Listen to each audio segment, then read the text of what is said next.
Hello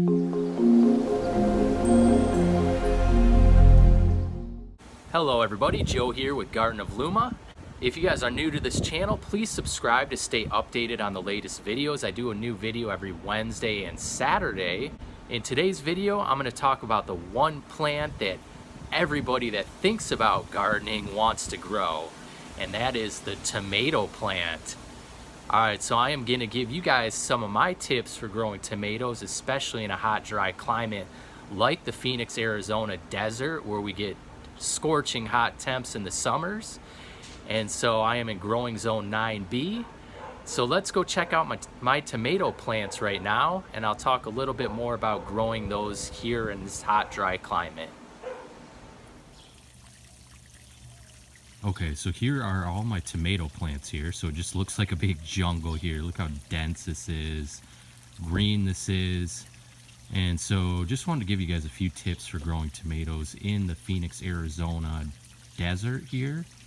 And so I've been growing tomatoes, growing vegetables for 8 years. And first off, the big thing you want to do is make sure you're growing in a raised bed like this here, so you can have some good quality soil.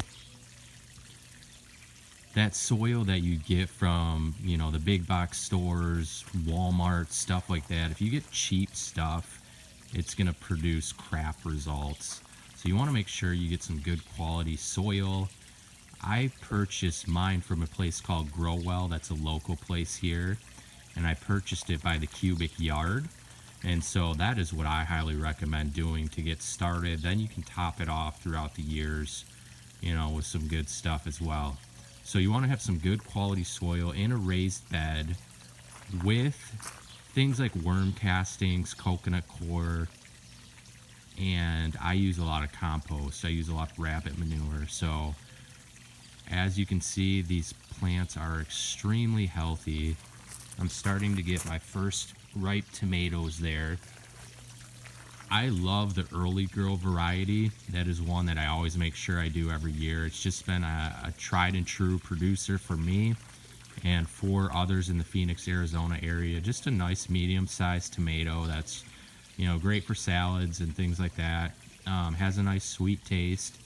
Just a good tomato and perfect for our climate.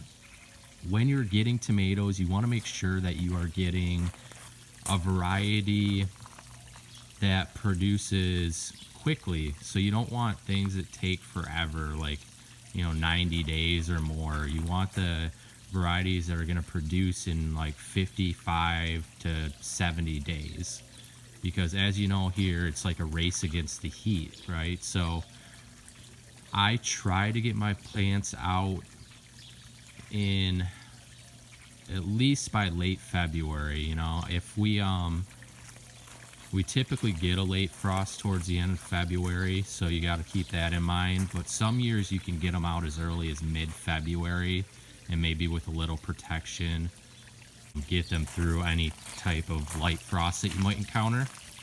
But otherwise, you want to get them planted as quickly as possible, because, you know, once June hits, it'll pretty much scorch all these plants. Won't produce anymore anyways, because once it hits those 100-degree temps, the pollen, it won't pollinate the flowers anymore. So you're pretty much done for the season.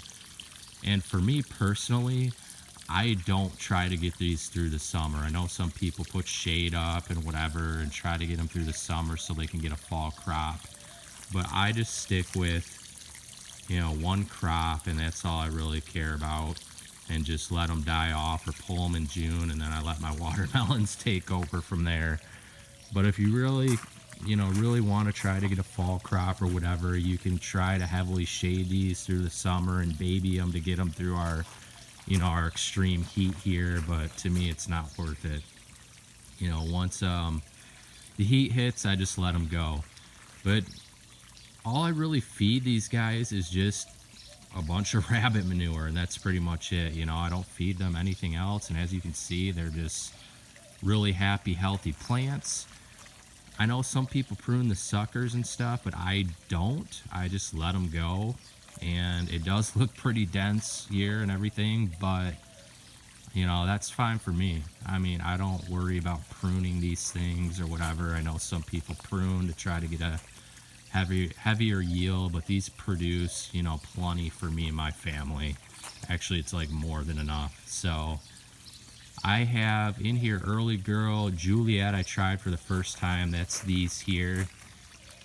Almost like a mini Roma tomato. So, and then I did the Early Girl as well as a couple different cherry tomato varieties that I've done before in the past. A black cherry and a yellow variety.